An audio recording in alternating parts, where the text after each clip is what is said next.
Okay. Sino po gusto ng conflicts? Ayaw. Cure.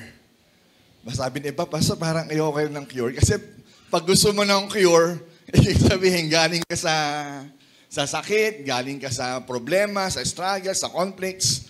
So anyway, siyempre in the end, gusto natin kung meron ng conflicts, we want a cure or solution or maayos po yung ating mga buhay. Tama? Again, ayaw po natin ng conflicts, yet, minsan o madalas ay dumadating pa din sa atin yung mga conflicts. Tama po ba? Ayaw natin, kahit saan aspeto ng buhay natin, sa bahay natin, ayaw natin ng conflicts, sa labas ng bahay, mga kapitbahay natin, ayaw natin, pero still dumadating siya. Dumadating yung conflicts, there are wars, there are fightings, there are arguments, debates, disputes, disagreements, at marami pang uri ng pagtatalo. At ayun ay ayaw natin. Amen. Sino ba gusto ng gulo rito? Diba? Ayaw niyo ng gulo, gusto niyo away, diba? Pares lang yun, away o gulo, diba? Minsan nagiging joke siya. Diba? Pag naiinis tayo, anong gusto mo, away o gulo? Diba? Pares lang yun. You know what? Sa totoo lang po, no, ang dami pong conflict sa mundo. Tapos dadagdag pa tayo. Ang daming conflict sa mundo. There are wars against nations. Bansa sa bansa nagtatalo, kamakailan lang. Actually, lagi namang may giyera eh. Merong civil war even sa loob ng kanilang bansa. Kada bansa ay may mga civil war, may mga rebelde. There are battles, there are debates. Even in our country, sa Senada, sa Kongreso, diba, maging sa Supreme Court, sa kapulisan, lahat na lang may mga debate, may gulo. So why? Because there are envies and we fight. Nagtatalo tayo minsan sa opisina natin, kinaiinggitan ka, pinagseselosan ka, maging sa eskwelahan, ganun din, nagpapagalingan, merong comparison. Ang dami pong battles, ang daming conflicts, disagreements. Minsan kahit sa sarili na nating pamilya, nagtatalo pa, maging magkakadugo. Minsan mahirap po, minsan sa bata magtalo, okay lang eh. Tama? Pag umiyak yan, nasaktan ng kapatid yan, ng kuya yan, iiyak, susumbong kay nanay, kay tatay. Pero makaraan ng ilang oras lang o araw lang, bati na sila, tara laro tayo. Diba? Sana gano'n na lang tayo, no, mag-approach na para tayong bata pagdating sa conflicts. Kaya lang, katotohanan, pag tayo nagkakaedad na, iba na yung response natin. Konting sagi natin, konting hindi natin pagkakaunawaan, masakit. Parang ayaw mo na mag-usap. Tama? Mag-even in the families, di ba? Brothers against brothers, sister against brothers, parents against children, nagtatalo pa. Para bang dapat pa magtalo, no? Parang magulang ngayon at anak ngayon, nagtalo pa. At sino madalas nag-aaway sa pamilya? Alam natin, di ba? Yung mag-asawa, di ba? Yung husbands and wives. Sila po. At minsan kahit yung cats and their master, talaga, inaaway din yan, no? Pag kinain yung ulam mo, nasalisihan ka. Diba? There are many battles, there are many fights, at medyo aware na tayo rito, no? Familiar na tayo at hindi rin po makakaligtas, even the church. Even inside the church, hindi po tayo exempted na meron talagang conflicts na darating. Ayaw natin, pero dumarating. Amen. Tignan mo yung katabi mo. Yan. Sabi mo sa kanya, bati tayo ha. Yan. Bati-bati tayo ha. Friendship tayo. Kagabi nga natatawa ako sa isang delegates eh. Tawag kay Pastora Tina. Friendship, friendly. Ang layo ng edad nila, batang-bata, 12 years old, pero tawag friend. Friend, kamusta ka na? Okay? Bilang Kristiyano, ito po ang malaking tanong. Bilang Kristiyano, tayo na kinukonsider natin na believer at Christians, how do we deal with conflicts? Hindi ko nilagay, no? How do we deal with conflicts? Paano ba natin naharapin? Paano ba natin susolusyonan ang mga conflicts natin sa buhay? Pag may conflicts ba, Dapat ba maipakita natin na tayo ang tama at sila tama rin?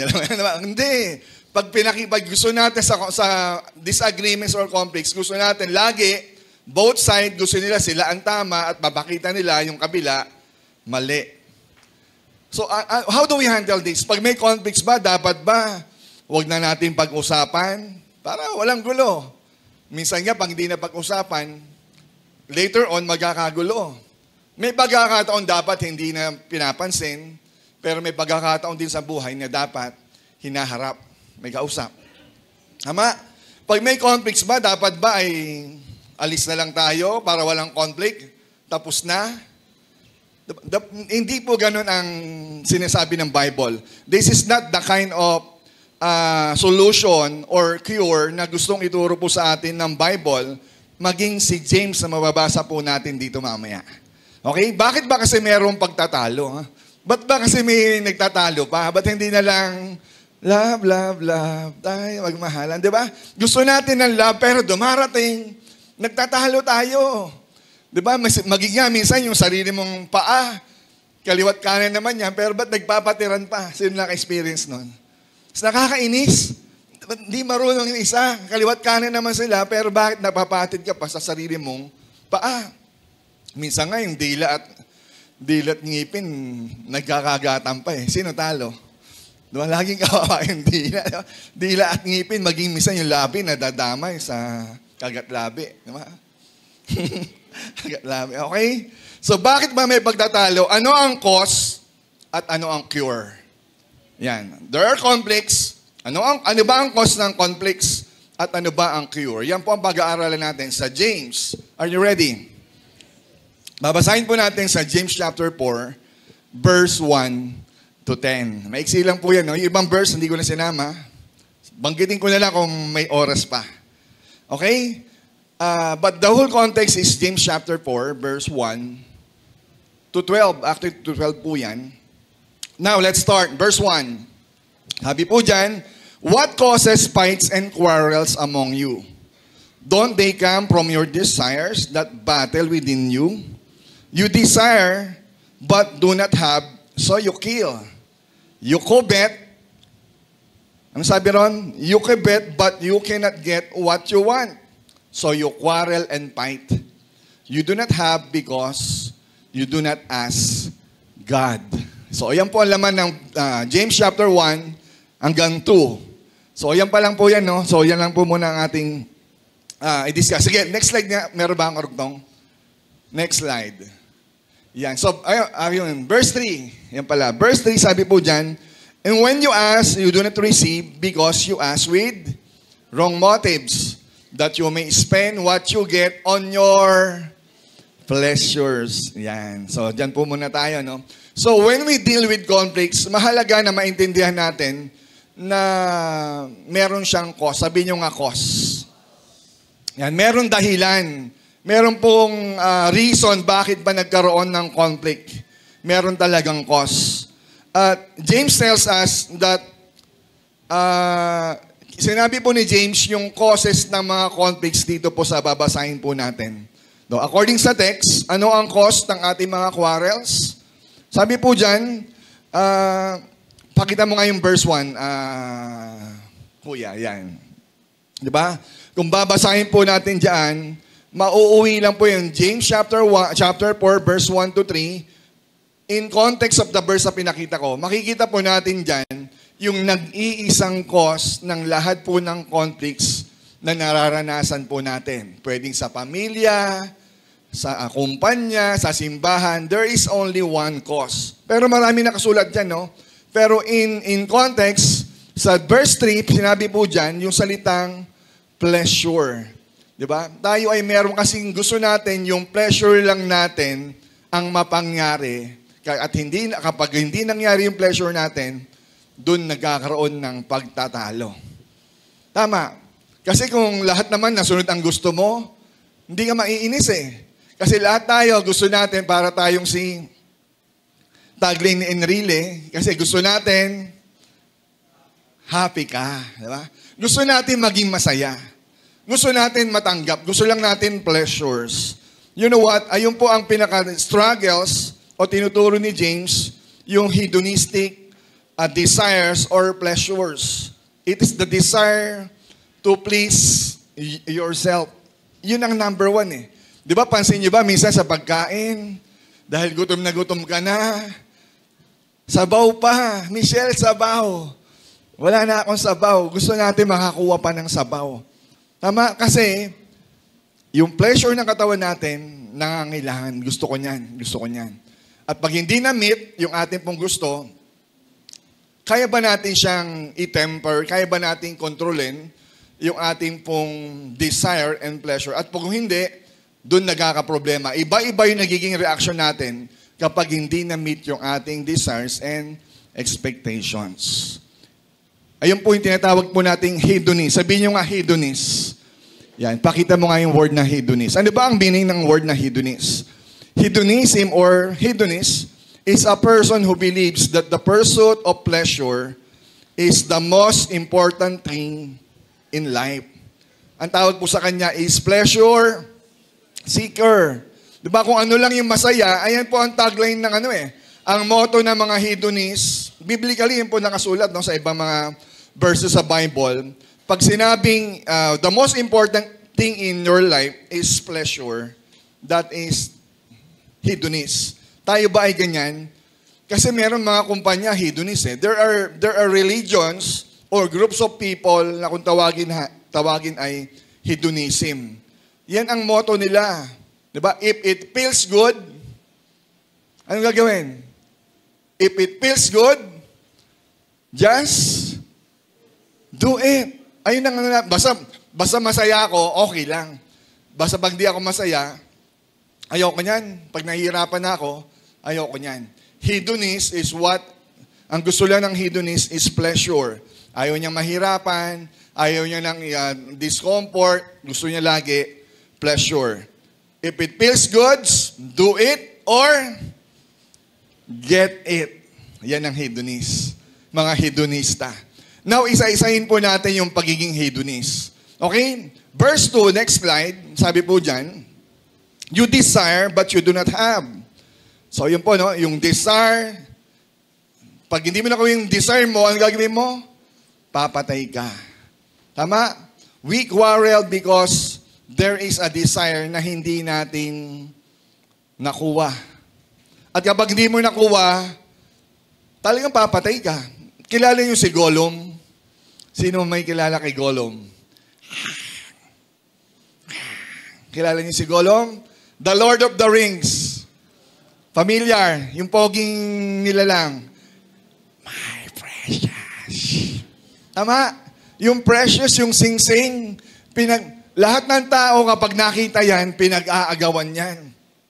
At pag hindi mo nahawakan, papatay ka. Tayo ba ganyan? Kapag hindi natin nakuha ang gusto natin, 'di ba? Sa lahat ng kaparaanan, ang uling option natin is patayin. Worst to worst. 'Di ba? Pero yung iba, ganyan yung iba. Ayaw magtrabaho, nangaagaw ng motor, lahat gagawin para maagaw ang motor kahit pumatay ng tao. Hedonist. My precious. Sa Bible may ganyan din. The first murder happened. Saan? First murder ng humanity, nangyari po yan kay Cain at Abel. Diba? Dahil sa inggit. Yan. Dahil sa inggit. He envy. Bakit kayo niluguan ni Lord yung offering ni Abel? Samantalang ako, nagbigay din naman ako ng offering. Bakit hindi ako in-recognize ni Lord? Diba? Si Lord ang nagbigay ng pero nainis siya kay Abel. Then he murdered his brother. Malupit, no? Kapatid mo na, papatay ka pa because of envy. May kausap. You don't get your desire. Ayun po ang punot dulo eh.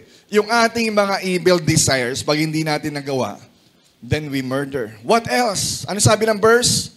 You covet, but you cannot get what you want, so you quarrel. Nakikipagtalo ka kasi hindi nangyari ang gusto mo.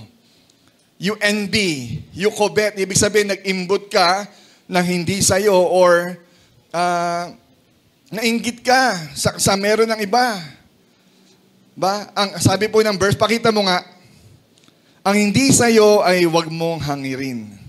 Diba? Huwag mong hangarin ang mga bagay na hindi sa'yo. Bakit? Hindi sa akin yan eh.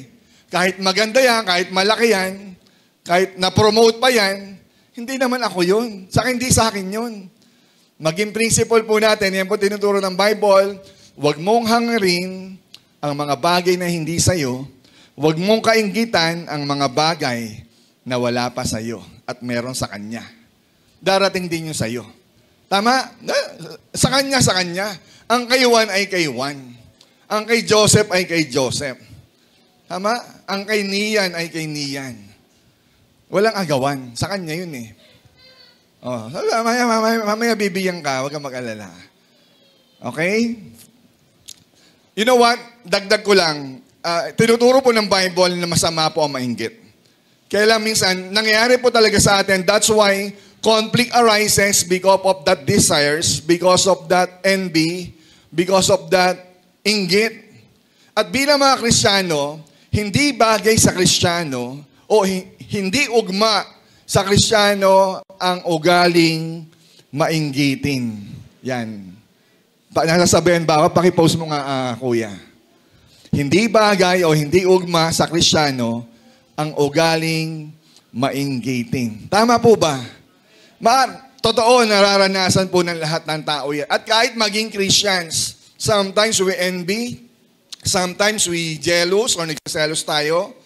Pero ang tinuturo ng Bible, anak, dahil Kristiyano ka na, nag-encounter ka na, hindi na bagay sa iyo yan. Sabi mo nga sa tabi mo, hindi bagay sa iyo. Diba? Hindi bagay sa iyo yan. Kasi Kristiyano ka eh. Huwag ka mainggit. Sa Kanya, ang sa iyo ay sa iyo. Hintayin mo. Amen. Tuloy natin. Next slide. Sabi po dyan, verse 2 and verse 3, You do not have because you do not ask God. Ang problema, di ba, because of that desires, gusto natin makuha, so papatay ka. Wrong. Nainggit ka, so makikipag-away ka. Wrong. Ang problema, bakit ka wala? Kasama pala sa kung bakit tayo wala, hindi dahil hindi natin gusto. Wala tayo kasi in the first place, we do not ask the Lord. Amen po ba? Una sa lahat, bakit ka wala? Ang sabi ng Bible, tamad ka kasi. Saan tayo tamad? Tamad tayong lumapit sa Diyos. Tamad tayong mag-pray. Kasi gusto natin, matik na yon. Panginoon, alam mo naman eh, matik na yon. Yan ang mindset. Maling mindset. Naakala natin dahil God is all-knowing, alam lahat ng Diyos ang dapat sa atin, but the problem is God has a principle na minsan nakakalimutan natin, at dahil nakasanayan natin, dahil sa ating katamarang lumapit sa Diyos. Nandyan naman si tatay pero ayaw mo lumapit. Nandyan ang Diyos natin pero bakit ang limitado lang ng paglapit mo sa Kanya? Lalapit lang tayo pag birthday. Lalapit lang tayo pag may malaking pangangailangan. Paano pag maliit? Paano kung konting laki lang? Tamad tayo mag-pray, kaya ko na yan. Kaya ko na yan. Ang principle ng Bible, you do not get what you have because in the first place, you do not ask God. Tama? Ayan ang principle eh. Bakit may conflict? Hindi ka kasi lumapit sa Diyos. Hindi lang yung hindi ka kasi nag-ipon. Di ba? Hindi ka kasi lumapit sa Diyos. Bakit may conflict? You know what? Our prayer life reveals the focus of our life. Again, your prayer life reveals the focus of your life. Tama po ba? So ano bang pinapanalangin mo? Baka hindi tayo nananalangin, that's why hindi dumadating po sa atin. Sana ngayon po, dahil nalaman po natin ito, maging habit po natin bilang Kristiyano ang paglapit sa Diyos. Kasi Kristiyano tayo. Matik, lahat ng bagay, Panginoon, bigyan mo po kami ng aming kakanin. Kailan? Bukas. Bigyan mo kami, Lord, ng aming kakanin sa susunod na linggo. Ganun ba yung tinurong prayer sa atin ni Lord? Ama namin, nasa langit ka. Mapasa amin ang kaharian mo, sundin ang kalooban mo. Bigyan mo po, sabi ron, give us our day, our daily bread. Kung daily bread yon, so automatic dapat ang ating panalangin at paglapit din sa Diyos ay daily prayer. So your prayer life reveals your focus. So ibig sabihin, hindi pala natin priority si God. So hindi ka rin priority ni God. Kaya lang mabait si God eh. Kahit hindi mo siya priority, nagbibigay pa rin siya, nagpapaulan pa rin siya, kinukonsider ka niya. Ang layo natin sa Diyos. Ngayon po, simulan po nating maging prayerful at laging lumapit sa Panginoon. Amen. Yan, praise the Lord. Natututo tayo, ano? So, ano pa sabi dyan? Next slide. You do not have, or kung tayo naman po ay humihingi naman ako nagdadasal naman ako but the problem is, ang sabi ng verse, when you ask, you do not receive. Why? Because you ask with wrong motives. Ayun ang problema. Humihingi nga tayo, pero wrong motives. Mali ang motibo. Lord, gusto ko ng iPhone. Diba? Masama bang manghingi ng iPhone sa Panginoon? Hindi. Pero, lagi ang Lord, pag humihingi tayo, sasabihin ko sa inyo, no? Pag humihingi po tayo sa Panginoon, sa totoo lang, ang Diyos may tanong. Diba? Lord, pahinging iPhone. Ang sabi ni Lord, anak, bakit? Siyempre, Lord, kailangan ko may pang-text, kailangan ko may pantawag, may pang-internet konti. iPhone talaga? Kailangan iPhone ba ang presyo? Magkano ba sweldo mo? Diba? Kamusta ba ang kabuhayan ng pamilya mo? Gusto mo ba yung mamahalin pa? Apple. Diba? May kagat dapat, pag walang kagat. Apple din naman yun Diba? Apple naman, Apple. Diba? Lord, gusto ko ng boyfriend, gusto ko ng GF. Ang tanong ni Lord, anak, bakit? Anong reason? Nalulungkot ka ba? O gusto mo lang ipakita? Gusto mo lang may patunayan na nakarecover ka na? Gusto mo lang sabihin, dahil magpapasko na kasi magba-Valentine's Day na, magba-birthday na ako. Ayun ba ang reason ba't ka gusto mo magkaroon ng boyfriend at girlfriend? At marami sa atin nananalangin, Panginoon, payamanin mo ako. Lord, gusto ko yumaman. Again, ang tanong ni Lord, anak, bakit? Ba't gusto mong yumaman? Para maging mayaman. Gusto mong yumaman para maging mayaman. There's a purpose. And most of the times, our prayers did not answer by God because we asked for the wrong motives. Amen? You know what? The Lord really wanted the Lord really wanted to answer our prayers. Gustong-gusto ng Diyos na ibigay ang panalangin mo. At walang mali sa panalangin. Wala ring mali sa hinihingi mo. Baka ang tanungin natin, baka ang mali yung ating motibo. Lord, gusto ko ng iPhone. Lord, gusto ko ng boyfriend. Lord, gusto ko yumaman. Tama po lahat yon. Pero ang tanong, bakit? Anong motibo mo? Lord, gusto ko ng motor. Bakit? Kasi iba ang dating magja-jacket ako. Kasi ayoko mag-jacket ng walang motor. Gusto ko nakamotor. Ganun ba yun? Kala mo lang masarap. Diba? Sabihin mo sa katabi mo, sabihin mo nga to, next slide. Always check your motives. In your prayer, in everything you do, always check your motives. Actually, yan ang hinahanap ni Lord Lord, ba't hindi dumadating? Anak, tama ang prayer mo Hinihintay ko na lang yung motibo. When we say about motives, it always goes back to our heart. Ang issue ni Lord, kaya nga, the Lord does not look on man's appearance, but the Lord is always looking for our heart. Gusto ni Lord, ayusin muna ang puso mo bago niya ayusin ang sitwasyon mo. Yan, gandang tagline niya, no? Ngayon, hindi ko nilagay dyan Ayusin mo muna ang puso mo bago ayusin ni Lord ang sitwasyon mo. Amen. So, we have conflict with people. You know what? We have conflict with people because we have conflict within ourselves. Balikan mo nga, forward mo ng konti. Next slide. Sabi diyan, di ba, ng verse 1? What causes fights and quarrels among you? Don't they come from desires that what? Desires that battle within you?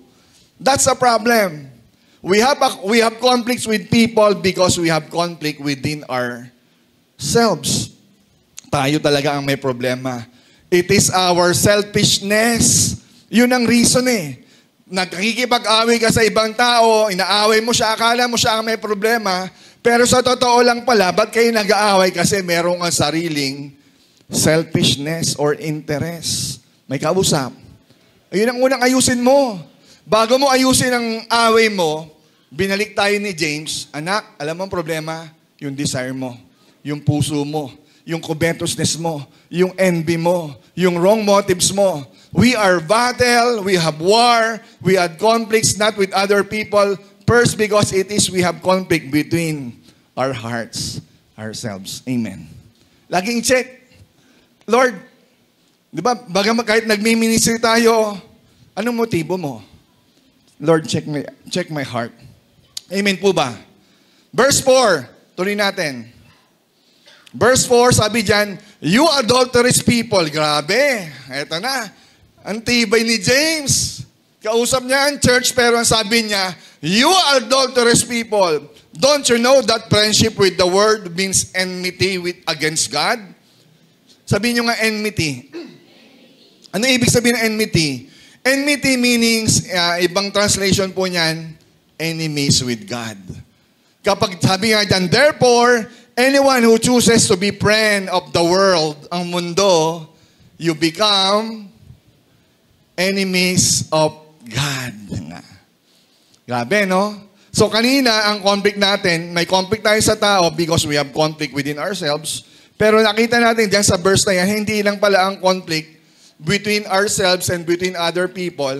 It is really conflict between us and God. May kausap. There's a big conflict. Lagi natin sinisisi yung iba. Nakalimutan natin ituro ang sarili natin. Tayo pala ang dahilan at hindi pala ayos ang ating relasyon sa Diyos. We are enmity. We are enemies of God. May kausap. Bakit sinabi ni James na adulterous? Ano ba yan? Nakikiapid ba sila? You know what? Nung sinabi po ni James, pakita mo yung next slide. Yan, yung may kulay. Diba? You adulterous people. Hindi po sinabi ni James, when James talking about adultery, hindi niya po sinabi literally na nakikiapid yan sa lalaki at babae. Wala naman eh. Ano yung biglang pasok? Adultery? Anong ibig sabihin ni James yan? James is talking not adultery between men and women, but this is what we call spiritual adultery. Nagigets niyo po ba ako? Hindi ito literal na babae sa lalaki, adultery, may asawa sa walang asawa, o sa ibang may asawa. This is about spiritual adultery. Dahil kung sinasabi mong, we are men, we are God's people, or sinasabi natin, Kristiyano tayo eh. And yet, best friend pa rin natin ang mundo. That is spiritual adultery.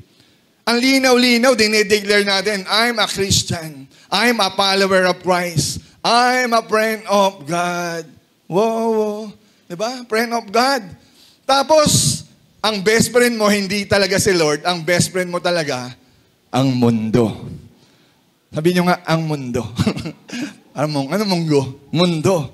Yan. Masyado pa rin tayong in love.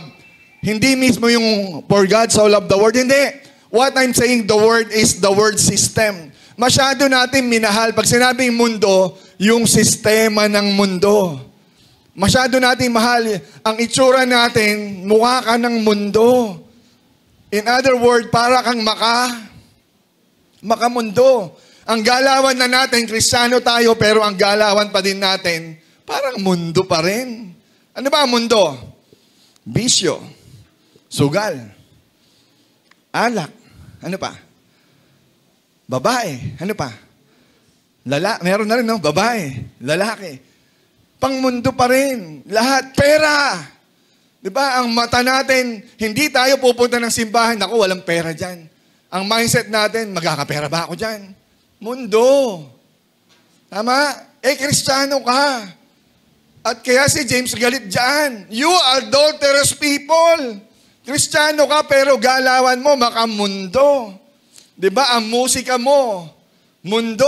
Walang masama makinig ng music. Pero hindi ba natin ma-appreciate ang papuri sa Panginoon? Ako po, mahilig ba ako sa music? Nakikinig talaga ako. Ba? Pero, dapat hindi ang bukang bibig natin puro mundo. Di ba? Ano ba pangalan mo? Di ba?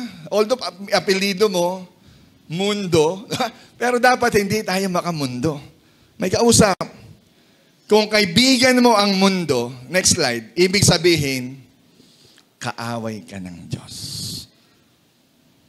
Kaya pa? Ayan ang sabi ng board eh. Sabi ng Bible, sabi ni James, kung kaibigan mo ang mundo, ibig sabihin lang, kaaway ka ng Diyos. Kaya kung sino lagi mong kasama, kung mundo ang kasama mo, mukha ka ng mundo. Kung sino lagi mong kasama, mukha mo. Tama ba? Kaya yung magkasawa, magkamukha yan eh. Diba? Kahit magkaiba ng katawan, magkaiba ng kulay, magkamukha pa rin sila kasi kung sino lagi mong kasama, makakamukha mo. Amen. Kaya yung mga bagong encounter dito, diba, yung bagong nabaptize, we encourage you na magsasama kayo sa mga taong may puso sa Panginoon. Magsasama kayo sa mga taong gustong lumalim at matuto. Amen? Tama po ba? Church, everyone, mas piliin natin mag-commit sa gawain.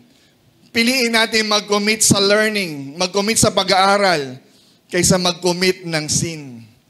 Tama? Mag-commit tayo kay Lord kaysa mag-commit ng sin. Everyone na nag-aral, nakagraduate ng encounter, I encourage you to enroll sa ating pong Strong Foundation class. Under the teaching professor principal, si Dave Alan Salon. Yan. Ang poging-pogi, batang-bata. Okay? Tayo pa rin. Diba? At yung mga nakatapos po ng SFC, I encourage you again, mag-enroll po kayo sa discipleship class. Magtuloy-tuloy tayo. Hindi po rin nakagraduate tapos na mag-aral. Magtuloy-tuloy para lumalim at matuto. May kausap. Kausap ni James ang church pero ang sinabihan niya, you adulterous people. Masyadong straightforward. Masakit magsalita si James, si Jaime tuloy, si Santiago. Amen? Why? Because, next slide, because sometimes, love must speak boldly to confront the person. Sinong person? Who is destroying himself and others by his sin. Minsan kailangan natin magsalita na. Diba? Minsan kahit masakit, kailangan kong sabihin sa iyo yan para ayusin mo ang buhay mo. Minsan kasi kulang eh. Oh, okay lang yan. Di, okay lang yung ginagawa mo. Pero minsan, ang gusto ng Lord, kagaya ni James, He speak boldly to confront a person who is destroying himself and others because of sin. Amen. Bati-bati pa ba tayo? May kakampi pa ako? Friendship pa rin tayo ha? Friend. Diba? Okay, tuloy natin. Verse 5. Sabi dyan, eto na. Or do you think Scripture says without reason that He jealously longs for the Spirit He has caused to dwell in us? Ang lalim. Pastor, paki-explain. You know what? Yung verse po na yan, inaral ko po yan eh. Ako na, sa totoo lang, unang basa, anong ibig sabihin yan? And even some theologians ay nahihirapan po dyan. Ang hirap Pastor, anong ibig sabihin ng binggit na yan? Scripture says without reason that He jealously longs for the Spirit He has caused to dwell in us. Ang sinasabi lang po ni James, yung connected sa binasa po natin sa verse 4 at sa mga nauna. Diba, biro mo, the Holy Spirit is, pinag-aralan po natin, diba, sa encounter. Yung Holy Spirit po is indwelt in us. Nandiyan dyan na yung Holy Spirit para iligtas tayo, tapos mas mahal mo pa rin ang mundo. Diba? You know what? God has the right to be jealous. May karapatan ang Diyos. He, diba, jealously longs for the Spirit He has caused. Siya yung nag-cause dyan eh. Sige, may ipapadala ako, yung banal na Espiritu, tapos ang buhay mo parang hindi ugma sa galaw ng banal na Espiritu. May kausap. Amen? Tayo po as church, look at me, tingin sa pogi. Yeah, pogi ang katabi natin, no? So, tayo po ay design, we are supposed to be the bride of Christ. Mapapangasawa po tayo ni Kristo pagdating ng araw sa langit. Pero, nauhumaling ka pa rin sa mundo. May kausap ba ako? Therefore, God, diba? Kaya nga, God is a jealous God. God has the right to be jealous kasi anak ka na niya eh. Kristiyano ka na, meron ka na banal na Espiritu, tapos nasa mundo ka pa. May kausap ba ako? Para magkasawa, si Angie, saka si Kuya Big. Hindi ba Ate Angie magagalit ka? Si Kuya Big, pogi, pero nagpapapogi pa sa iba. Diba? Nagpapapansin pa. Alam natin na mahal mo siya, mahal ka niya. Pero dahil may asawa ka na, distansya amigo. Are you with me? Kasi may karapatan magselos ang babae. Sabi, masama magselos. Totoo, biblically, masama ang magselos. Pero if you have that right, karapatan niya yung asawa ko yan eh. At si God, may karapatan po sa mga anak ng Diyos dahil pag may-ari ka niya. Binigay niya sa iyo, sinelyuhan ka ng banal na Espiritu, tapos papatol ka pa, adultery, spiritual adultery. Malinaw. Amen? Tutuloy natin. Buti na lang. Ano sabi dyan? Buti na lang may verse 6. Because God gives more grace. Adultery ka na, pero si God, graceful sa iyo. Napakabait ni Lord. That's why the scripture says, God opposes the proud, but shows favor. Shows favor to the humble. Pero minsan yung humble, yun sa basketball, ibang meaning nun, no? Talagang binababa mo siya pag nakakashoot ka eh. Pag napapanis mo yung kalaban mo eh, nilolo. Buti na lang ang Diyos ay nagbibigay ng grace. At hindi lang basta grace. Ano sabi dyan? More. More grace. Ang daming grace na binibigay ni Lord sa atin. Diba? Kahit tayo, pasaway tayo. Amen? So another causes ng maraming conflict, yung sinabi po dyan, God opposes the proud. Yung pride. Kaya minsan may conflict kasi yung pride natin ang gusto nating pairalin. At ayun ang ayaw ni Lord. Ayaw niya na tayo ay may pride. Huwag na nating ilaban. Minsan, di ba? Meron nga kwento yung, alimbawa, eto, no? Nakita mo lang, hindi naman sa'yo yan. Nakasulat, this is mine. This is mine. Nilagay mo sa gitna. Ay, kanino yan? Sa akin yan. This is mine. Diba? Nag-aagawan kayo. So, hindi matatapos. Paano ba naman yung, di sa'yo na. Tapos ang usapan, yung magparaya tayo. Ibaba natin yung sarili natin kahit tama tayo. God opposes the proud, but gives favor and grace to the humble. Amen. Now, tapusin na natin. Tapos na ako sa context. Doon na tayo sa cure. Sabihin nyo nga, cure. So ano ang cure? Actually, marami ka pa maraanan ng Bible paano isettle ang conflicts. But tayo po, hindi na po ako lalayo. Diyan lang po muna tayo sa binabanggit ni James. Paano sinisettle ang mga conflicts sa pamilya, especially in the church? Number 1, sabihin nyo nga, submit to God. Yan. Kailangan natin mag-submit. Sabi ng James 4:7, submit yourselves then to God. Magpasakop daw tayo sa Diyos. May kausap. Diba?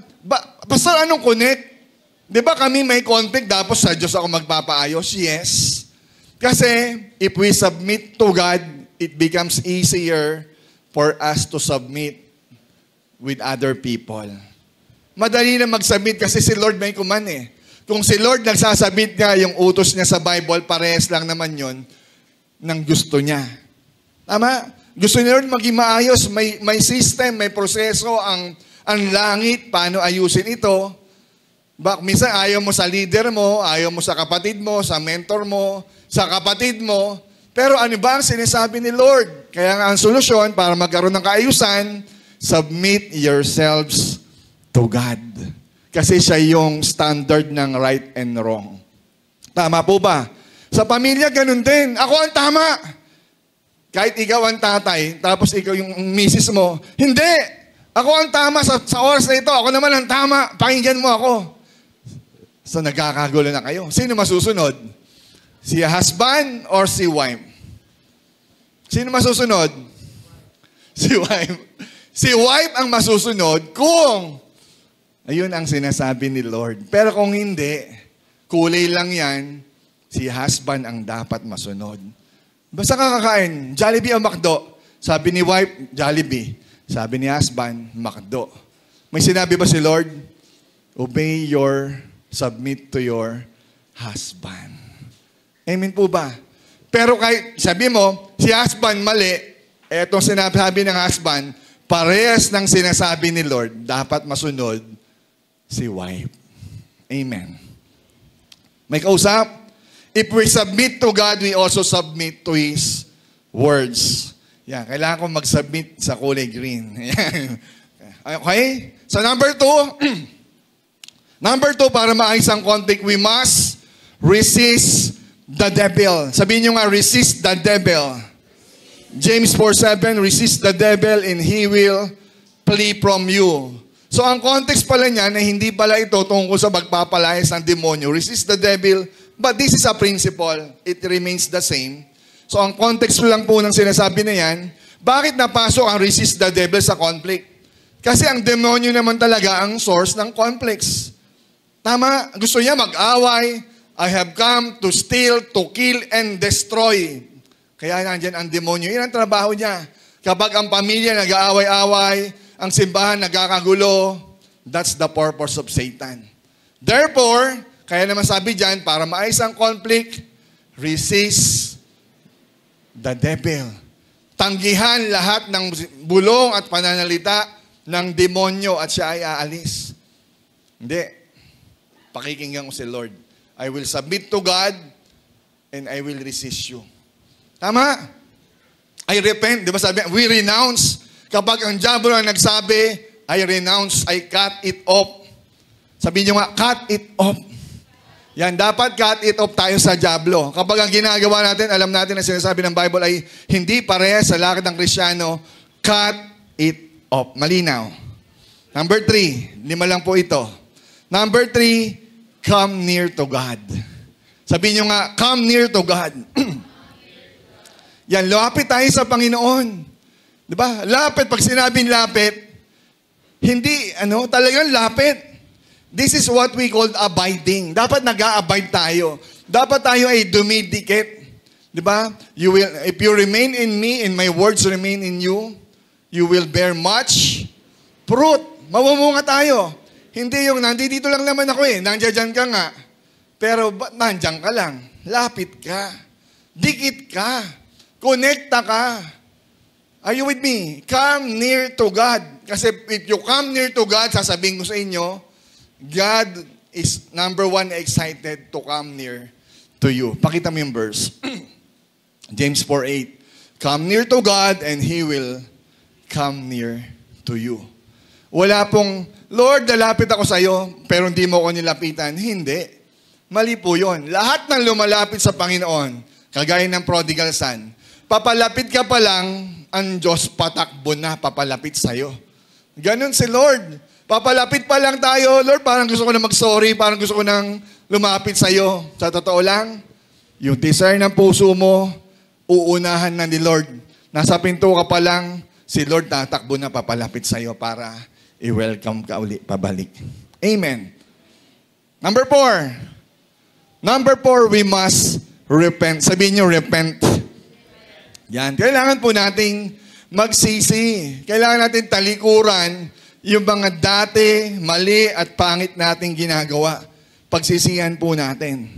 Sabi ng verse, wash your hands. Yan, sino nagugas ng kamay dito? This is not literally na maghugas ng kamay. Kasi in biblical settings, ang paghuhugas ng kamay ay paglilinis ng ating pong mga ginawang kasalanan. Actually, wash your hands. Kadalasan kasi gumagawa yung ating pong kamay sa pagkakasala. Etong kamay na to, ginamit ko sa ganito. Etong kamay na to, sinuntok si ganyan. Etong kamay na to, nangupit ng kung ano-ano. Diba? Iba-iba. So that's why we need to consecrate. We need to repent. May kausap. Mag-repent ng ating ginawa, ang ating mga kamay, at mag-repent din at magpa-purify ng ating puso. Amen. Lagi yon. Hindi lang puso. Ay, basta ako nag-sorry na ako kay Lord. Ay, hindi. Pakita mo. Pakita ng gawa mo. Pakita ng kamay mo. Kung talagang repented ka, talagang sorry ka, umiyak ka. Grieve, mourn, and wail. Ano ba yung wail? Ganun ba yung wail? Si Orca? Ay, wail ba yun?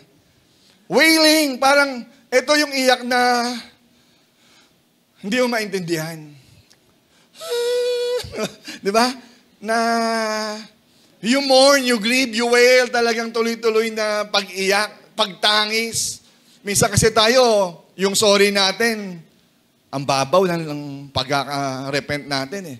Mababaw ang luha, mababaw ang repentance. At ang sabi rin ni Lord, kung malaki ang iyong malaki ang iyong ang natanggap na pagpapatawad, hindi ba't malaki rin ang resulta na makikita mong pagbabago sa Kanya? Kasi ang laki ng pinatawad sa'yo ni Lord eh. May kausap, pakita mo sa iyong kamay, yung gawa ng puso mo, yung laman ng puso, dapat makita sa ating ginagawa. That is true repentance. Repentance is not just knowing or sasabihin mo na ano yung repentance? Turn around.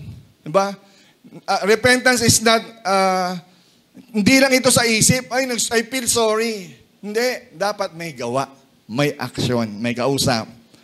Samahan na po ako ng ating pong Pogi.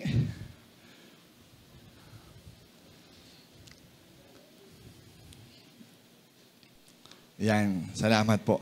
By the way, Pastor Jay, patingin nga yung t-shirt mo na yan. Sana sinuot ni Michael eh. Para makita eh. Singit ko lang, no? Wash your hands. Ano nakasulat? Ang ganda ah. Greater glory, Sogsim. Pero sa likod, greater glory, the pursuit. Yan, tapos may nakalagay dyan na quotes or verse. Yan po ang ating t-shirt. If you want, sa ating anniversary, pwede po kayo umorder. Kayo hindi order? Kay Pastor Joseph, kay Jenny Brescio, order po tayo. I don't know the price. Maybe, depende sa t-shirt, sa quality ng shirt. Meron pong pang-jogging. Meron namang ito, anong tawag dito? Cotton ito eh. Pag marami, kotonton. Kotonton. Joke lang. Pastor Joseph, maraming salamat. So, ready po tayo. Greater glory. Ang team po ng ating anniversary this coming 7th. Diba? Number of the Lord, 7th year. Let's give the glory to God. Amen. Amen. So, lastly, number 5. Humble yourself. Sabihin nyo nga, humble yourself. Yan, James chapter 4 verse 10. Sabi diyan, humble yourself before the Lord and He will lift you up. Padalas kasi minsan pag tayo we humble ourselves, feeling natin binababa natin yung sarili natin eh. Tama? Yes, it's true. When we humble ourselves, nagpapakababa tayo. In any relationship, minsan kahit tayo na ang tama, sasabihin pa rin natin, okay, sorry, nagkamali ako. Aminin na natin ang kinina natin na tayo ang nagkamali. Diba? Mas matapang yung pagiging humble kaysa pagiging hambog. Humble ourselves. You know what? Kapag tayo laging priority natin para wala pong gulo, kasi gusto natin may patunayan eh. Pwede ba, we give more grace? Kagaya ni Lord, si God give more grace. Alam natin na tama naman tayo. Pero we consider, we give more grace. Okay, pagbigyan natin, payuhan natin, humble ourselves. Tayo na yung magpakababa, aminin na natin na mali tayo, na nagkulang tayo. Kasi sabi ni Lord, when you humble yourselves before the Lord, He will lift you up. Gusto niyo ba i-lift up tayo ni Lord? Diba? Iangat tayo yung sitwasyon natin, yung problema natin sa pamilya, lahat ng problema, lahat ng conflicts, ang reason, the desires, the pride. And the only solution, if I conclude, is to humble ourselves. When people of God pray and humble themselves, ang sabi ni Lord sa Chronicles, or I don't know, Chronicles, I will heal their land. Gusto ni Lord ayusin ang buhay natin, ang pamilya natin. The only thing and the first we need to do is to bow down and humble ourselves. All conflicts, Panginoon, hindi po kami naging maayos. Minsan we have our pride, pero yet, ang sabi ni Lord, anak, naintindihan ko, but still, humble yourselves. Pwede ba tayong mag-humble ngayon? Tayo po tayong lahat. We're going to pray. Ibabalik natin sa Panginoon ang papuri. In all conflicts we have in our families, in all conflicts we have outside sa simbahan na ito, conflicts sa pinapasukan mong kumpanya, conflicts with brothers and sisters within the church. Can we just say, Lord, sorry po, baka talagang may pagkukulang din ako. Huwag nang baka, Lord, sorry, may mali talaga ako. Unahan na tayo. Kung gusto natin magunahan na tayo sa pagpapakababa. Panginoon, forgive me. Panginoon, I was wrong. At kapag ginawa po natin yon, the promise of the Lord says in James, humble yourselves before the Lord and He will lift you up. Purihin po natin ang Panginoon sa umaga na to. Lord, thank you so much. We give glory to your name. Awitan po natin ang Diyos. Purihin natin, i-humble natin ang ating sarili. Hindi man tayo magagandang umawit, pero ipakita natin ang ating bibig, ang laman ng ating puso na tayo sumasamba at nagpapakumbaba. Hallelujah! Hallelujah! Can we raise our hands? Pwede mo natin itaas ang ating mga kamay. Tanda ng humility at pagpapakababa. Lord, we humble ourselves. Panginoon, nakikita mo God ang iyong mga anak. Nakataas ang kanilang mga kamay. Patawarin mo kami, O Diyos, kung saan kami, Lord, nagkamali. Kung kami po ay naging mayabang, kung kami po ay, Lord, ay may hindi magandang pakikitungo sa aming kapwa, God, forgive us and check our hearts, check our motives, Panginoon. Baka sa aming mga hinihingi ay hindi po tama. Patawarin mo kami, O Diyos, at lagi mong ihanda, i-ready ang aming puso. At Panginoon, patawarin mo rin kami. Bakit hindi namin natatanggap yung dapat na sa amin? Because in the first place, tamad kaming lumapit sa iyo. In the first place, hindi ikaw ang aming laman ng puso. Lord, we become adulterous. Nakikiapit kami, Panginoon, sa ibang bagay. Nakikiapit pa kami, Lord, sa mundo. Ama, patawarin mo, God, ang bawat isa. Patawarin mo, God, ang aming iglesia. Forgive us, and God, we ask God to restore us. Lord, give us your blessing. We wait for you, God. Itama mo ang heart namin. At itama mo, God, ang aming mga gawa, ang aming pananalita, ang aming bibig, ang aming puso, ang aming buhay. God, correct us. Change us. Mold us, Panginoon. We become a real Christian, a real believer. Hindi lang tuwing linggo. Hindi lang sa loob ng simbahan. Paglabas namin, Panginoon, dala-dala pa rin namin ang pangalan mo, O Diyos. Ama, salamat. To you all the glory. We give you praise. We give you our worship. In Jesus' name, amen.